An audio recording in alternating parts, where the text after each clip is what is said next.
Olá, queridos amigos do Antônio de Oliveira. Uma alegria grande estar novamente juntos e vamos falar sobre o capítulo 142 do livro Palavras de Vida Eterna, de Emmanuel. E antes, como todo trabalho numa casa espírita, nós começamos com uma prece. Então, pedimos a gentileza de fechar os olhos e vamos nos sintonizar com Jesus, o nosso mestre maior. E a ele agradecemos. Agradecemos a oportunidade de estarmos aqui reunidos novamente para falarmos em seu nome, buscando um aprendizado de que tanto necessitamos para que a nossa caminhada seja cada vez melhor, que possamos seguir cada vez mais no rumo da casa do Pai. Então, vamos ouvir, vamos pensar, vamos meditar sobre os seus ensinamentos. Que assim seja, graças a Deus. Então, queridos amigos, nós vamos falar sobre, como eu disse, o capítulo 142 do livro Palavras de Vida Eterna, que fala a respeito do no bem de todos. No bem de todos. E aí, esse capítulo Emmanuel começa se reportando a um trecho da carta de Paulo aos Hebreus, capítulo 13, versículo 5. E esse trecho da carta de Paulo fala em: sejam vossos costumes sem avareza, contentando-vos com o que tendes. Porque ele disse, ele Jesus, né? Não te deixarei, nem te desampararei. Então, esse trecho da carta ou do livro Palavras de Vida Eterna, nós vamos comentar trecho a trecho, tá? Combinado? Vamos lá. Primeiro trecho desse texto do livro de Emmanuel fala em: encarna-se e reencarna-se o espírito na Terra, a fim de aperfeiçoar-se no rumo das instâncias superiores do universo. Estamos sempre caminhando. A Terra é um mundo ainda tão material.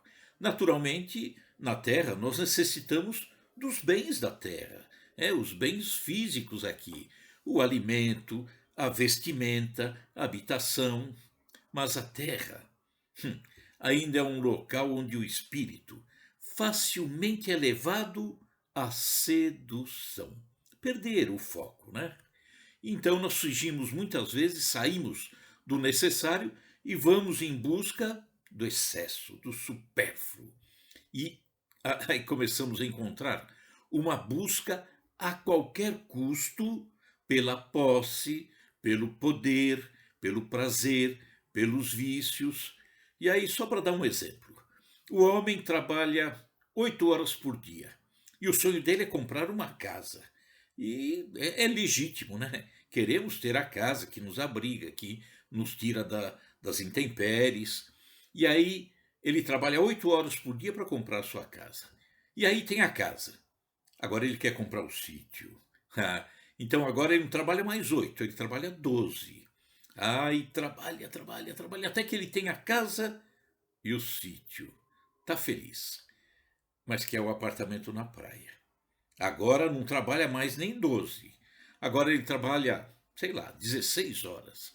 E ele tem a casa, tem o sítio, tem o apartamento na praia e se sente feliz, realizado.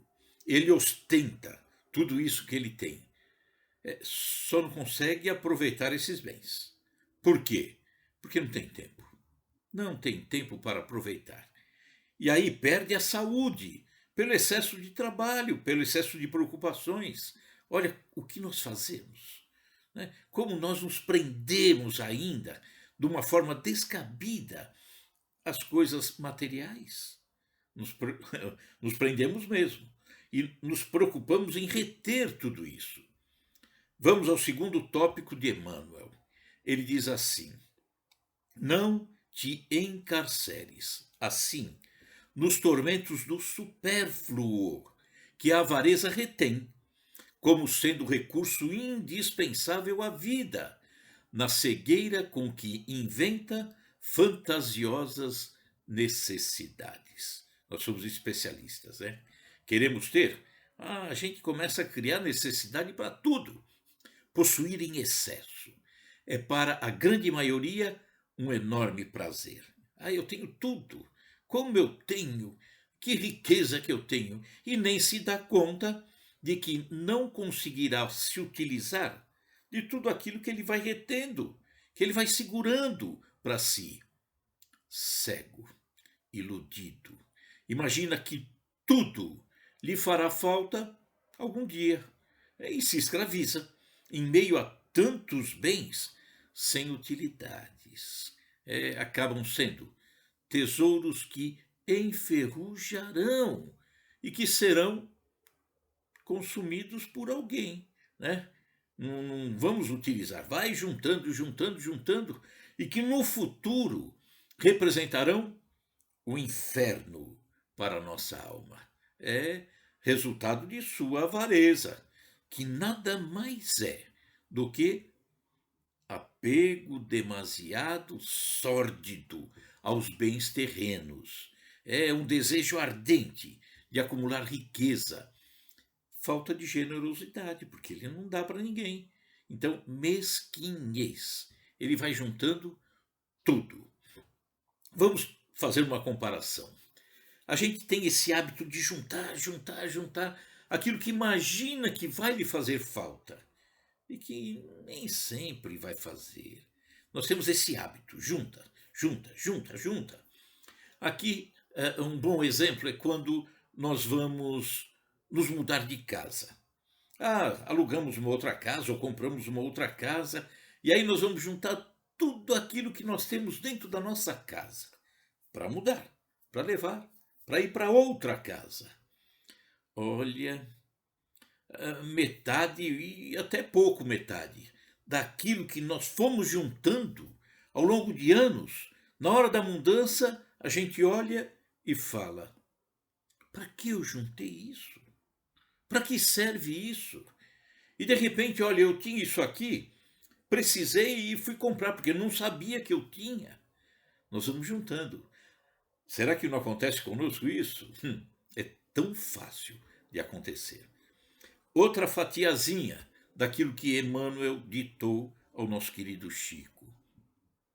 Diz assim: o dono do pomar não comerá dos frutos, senão a cota compatível com a capacidade do estômago. O atacadista de algodão vestirá uma camisa de cada vez, né? Olha, a cegueira não permite ao homem ver o absurdo em que ele vive, né? Recordemos a parábola do rico insensato. Se der tempo, nós falaremos no final. É estranho as pessoas fazerem isso. Eu sou dono do pomar, quero juntar tudo, mas eu não vou comer. Eu vou comer lá um fruto ou outro, porque meu estômago não comporta isso tudo. E é estranho. Quando a gente vê, provavelmente vocês terão visto isso alguma vez. Num programa de televisão, entrevistando uma celebridade.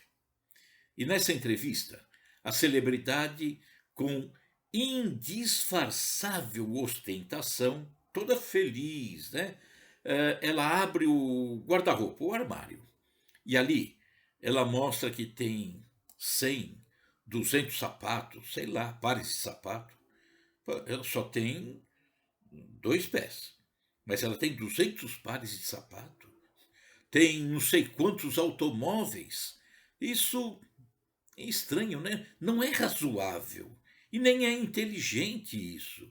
A pessoa só usa um par de sapato por vez, só usa um automóvel por vez, de repente ela tem 10, 20 automóveis. Ostentação, egoísmo, que vai juntando, juntando. Outra fatia. Diz Emmanuel: entretanto, o cultivador e o negociante, o cultivador que tem um pomar, o negociante que tem o algodão, né? Serão abençoados nos céus, se libertam os valores que administram em louvor do trabalho que dignifica, da educação que eleva, da beneficência que restaura, ou da fraternidade que sublima. Então, como é bonito quando a pessoa tem condições, tipo o dono do pomar. Tem condições financeiras, vendeu o produto, aquela coisa toda, mas ele é abençoado quando ele distribui, quando ele faz a sua riqueza gerar um trabalho que dignifica. É contratar trabalhadores para a colheita, por exemplo, contratar funcionários para confeccionar a roupa, a camisa, calças, com aquele algodão que ele produz. Então ele gera emprego, ele gera riqueza para os outros. Ele gera também a oportunidade de educação para as pessoas que estão à sua volta, que eleva, né? A educação que eleva as pessoas. E as pessoas buscam conhecer mais. Quando ele coloca aquilo que possui em beneficência aos outros, que restaura os outros, que dá uma capacidade melhor, uma vida melhor, uma fraternidade que sublima, que nos leva na direção do Pai. Por quê? Porque aprendemos a dividir, a colocar daquilo que temos também em benefício do outro. Outra fatia do trecho de Emmanuel, ditado ao nosso querido Chico.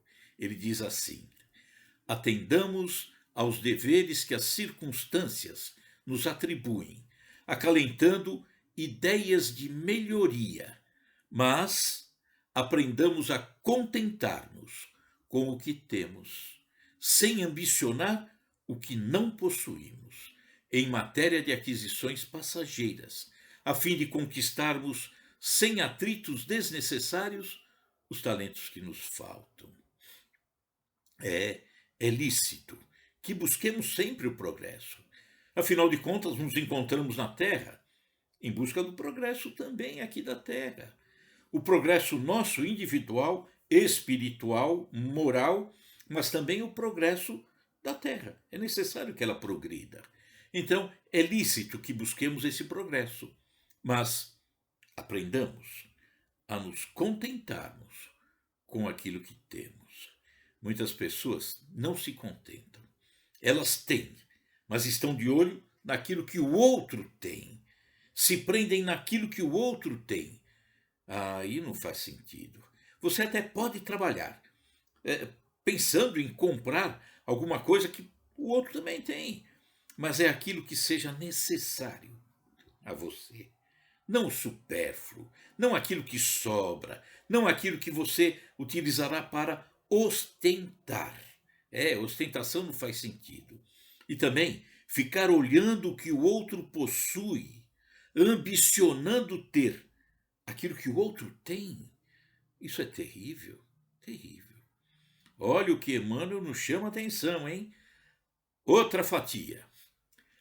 Ainda não se viu homem no mundo, olha como é importante, ainda não se viu homem no mundo cercado de tesouros infrutíferos que se livrasse, tão somente por isso, por ter esses tesouros da terra, das leis que regem o sofrimento e a enfermidade, a velhice, a morte.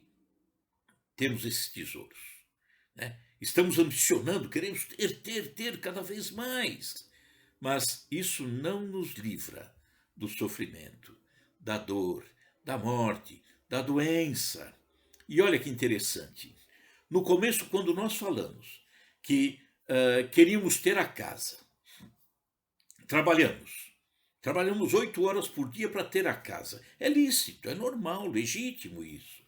E aí eu tenho a casa, mas aí estou sonhando em ter o sítio.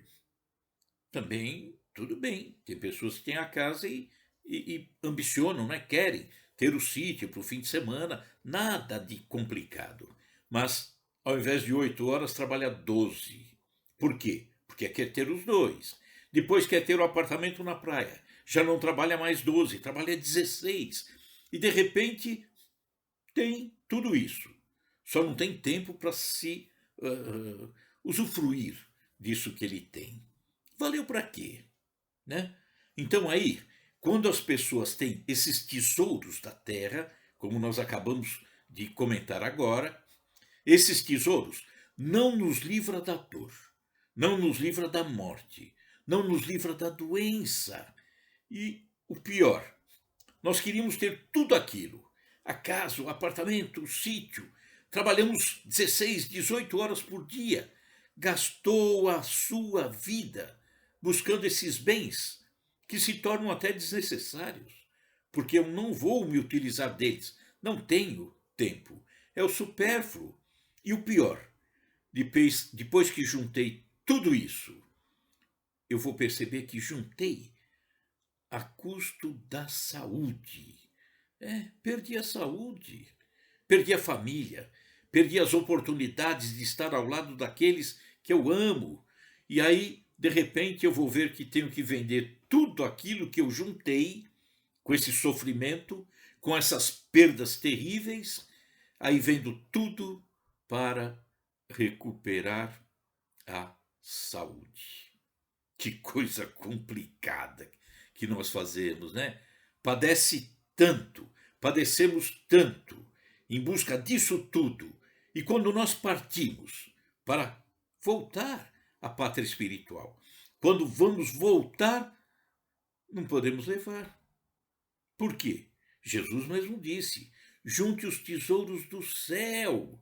Aquele que a traça não consome, a ferrugem não destrói, o ladrão não rouba. Mas juntamos tantas coisas, todos esses bens da terra, e aí não levamos. Diz que caixão não tem gaveta, né? Então, não podemos levar esses bens. E aí? Esses bens, onde nós colocamos o nosso coração, esses bens que se tornaram deuses para nós, são deuses. Eu tenho o Deus apartamento, o Deus casa, o Deus sítio, o Deus automóvel, o Deus dinheiro, né? E tenho junto isso tudo. E de repente eu vou embora e tudo isso fica. Tudo isso que para mim eu imaginei que fosse ser a minha grande alegria.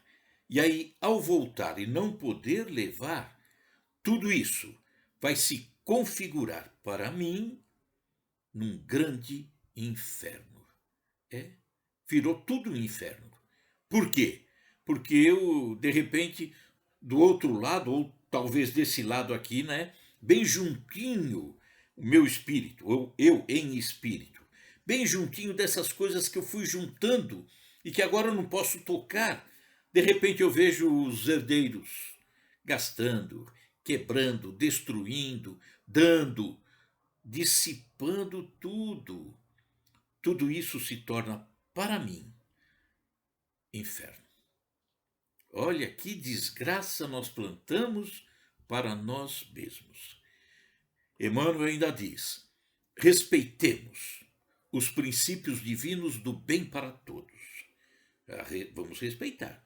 Princípio divino do bem para todos. Confiemos trabalhando, caminhemos servindo. Não te deixarei nem te desampararei, disse o Senhor. Ele não nos abandona nunca. Sim, o Senhor jamais nos deixará, nem nos desamparará. Mas, se não queremos experiências dolorosas, Ele espera naturalmente que não nos releguemos à ilusão, nem lhe desprezemos a companhia.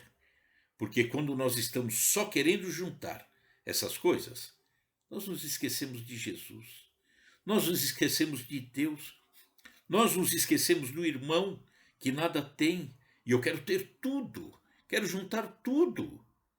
E por que para nós isso ainda é difícil? Queremos só o necessário. Por que é difícil? Por que nós queremos o supérfluo? Queremos abraçar o mundo? Por quê? Vamos olhar o livro dos Espíritos, nosso querido livro dos Espíritos. na questão número 913. Kardec pergunta: entre os vícios, os problemas que nós temos, né? As dificuldades que carregamos, entre os vícios, qual o que podemos considerar radical? Aquele que começa com tudo, a raiz de todos os vícios? E a resposta é: já o dissemos muitas vezes, o egoísmo. O egoísmo. Porque dele deriva todos os males. Egoísmo.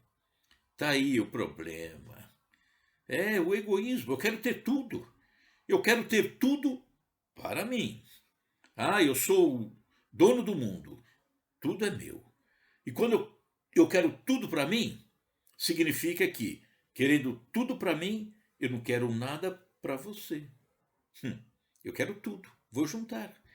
E aí vamos lembrar que Jesus narrou uma parábola que explica direitinho isso. A parábola do rico insensato. É aquele que não atinava certo as coisas. E era rico, né? E vamos falar como que aconteceu essa parábola, que explica tudo isso que nós falamos até agora, em cima dessa narrativa de Emmanuel, passada ao nosso Chico, né? Parábola do rico insensato. Como que aconteceu isso? Jesus, há 2000 anos atrás, havia acabado de ensinar aqueles que estavam ao seu lado a respeito da importância de confiar no Pai Celestial, que satisfaz todas as necessidades dos seus filhos. O Pai está aí, sempre nos ajudando. Nós é que criamos muitas necessidades, aí ele não vai mandar mesmo, né? Então ele falava disso, de confiar no Pai, que o Pai atenderia aquilo que nós necessitamos.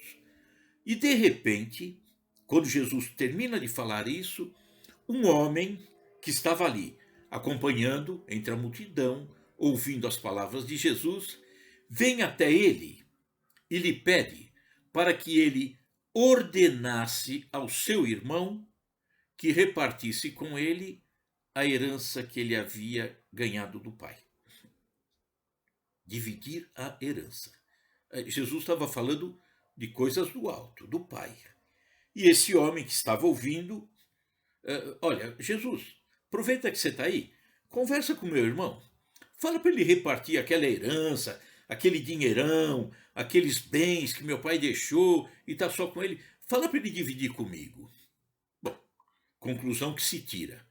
Aquele homem definitivamente não tinha entendido nada do que Jesus havia ensinado. Jesus não estava falando dessas coisas da terra. Estava falando exatamente das coisas do alto, do coração. Mas aquele homem estava apenas preocupado com o fato de que seu irmão estava lhe defraudando, né? Tapeando com relação à partilha da herança. Mas Jesus não veio para ser juiz nessas coisas. O homem que aprenda a fazer o correto. Jesus está para orientar as pessoas a fazerem da melhor forma. Mas o egoísmo é que falou alto para o irmão desse rapaz que estava aí ouvindo Jesus. Por quê? Porque ele quis herança só para ele. Ele quis abraçar toda a herança. Se esqueceu que o seu irmão tinha o mesmo direito, as mesmas necessidades, que o pai trabalhou, possivelmente, né? Juntou, amealhou aquilo tudo para os dois, e não só para um. Nós fazemos assim. O pai deixa tantas coisas no mundo para nós, mas a impressão que ele deixou só para mim e não para você. Então eu abraço tudo, quero tudo. Então Jesus, nesse episódio, ele conta a parábola do rico insensato, que fala sobre o erro de se colocar a preocupação com os bens materiais acima de qualquer outra coisa. Só existem os bens materiais. E essa parábola é assim. E disse-lhes: Acautelai-vos e guardai-vos da avareza, porque a vida de qualquer não consiste na abundância do que possui.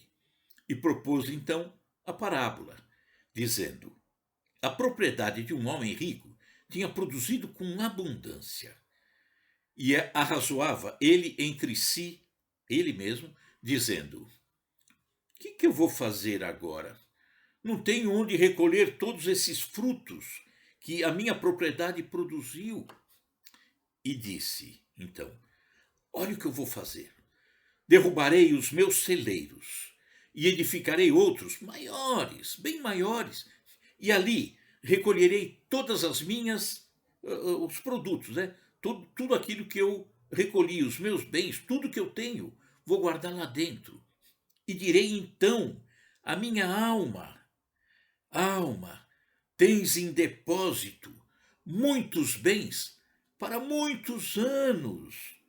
Descansa, come, bebe, se alegra. Mas Deus lhe disse: louco, você é louco.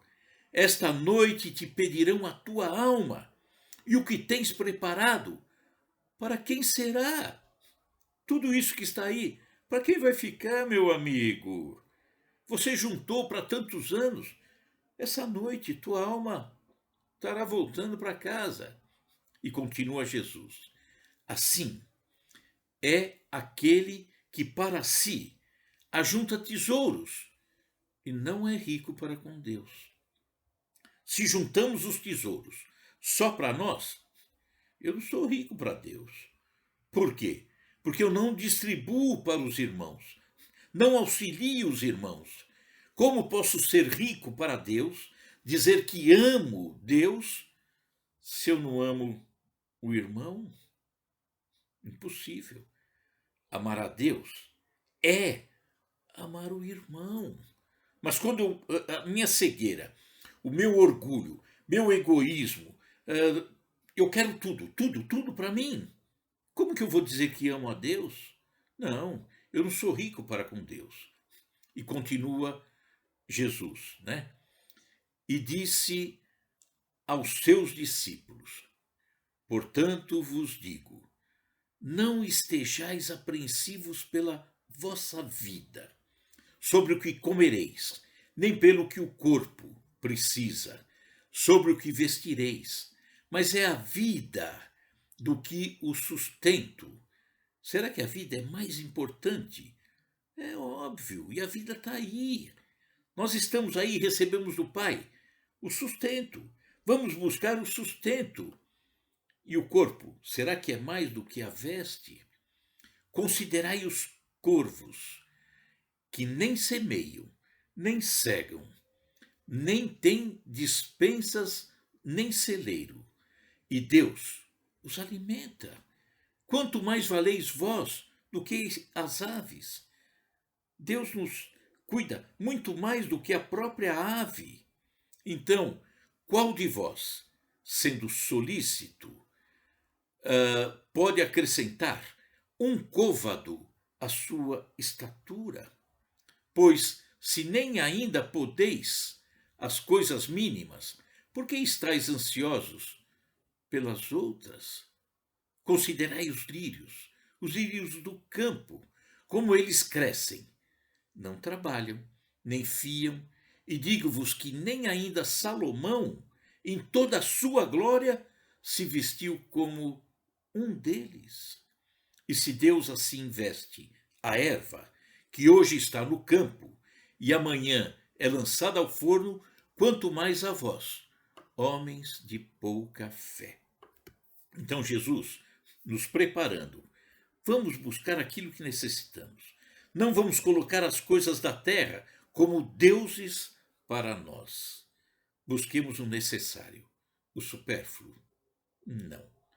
Aquilo que temos a mais, coloquemos à disposição do irmão. Combinado? Vamos encerrar então com uma prece. E agradecemos então a Jesus, nosso Mestre Maior, pela oportunidade que nos dá de estarmos reunidos, para que possamos todos nós aprender daquilo que ele deixou. Todos nós procuremos ser solidários com o irmão. Vamos deixando esse egoísmo. É aos poucos, sim, é verdade, mas que a cada dia eu tenha esse egoísmo menor dentro do meu coração e que eu possa, a cada novo instante, trabalhar em favor do próximo, dar de mim em favor do irmão, auxiliar naquilo que ele necessita. Que assim seja, graças a Deus. Queridos irmãos, do Antônio de Oliveira, uma alegria ter estado com vocês. Vamos pensar nisso, nessa lição que Emmanuel deixou, baseada, obviamente, no ensino do Mestre, do nosso querido irmão Jesus. Forte abraço, queridos amigos, fiquem na paz do Mestre e até uma próxima oportunidade. Tudo de bom, tudo de bom.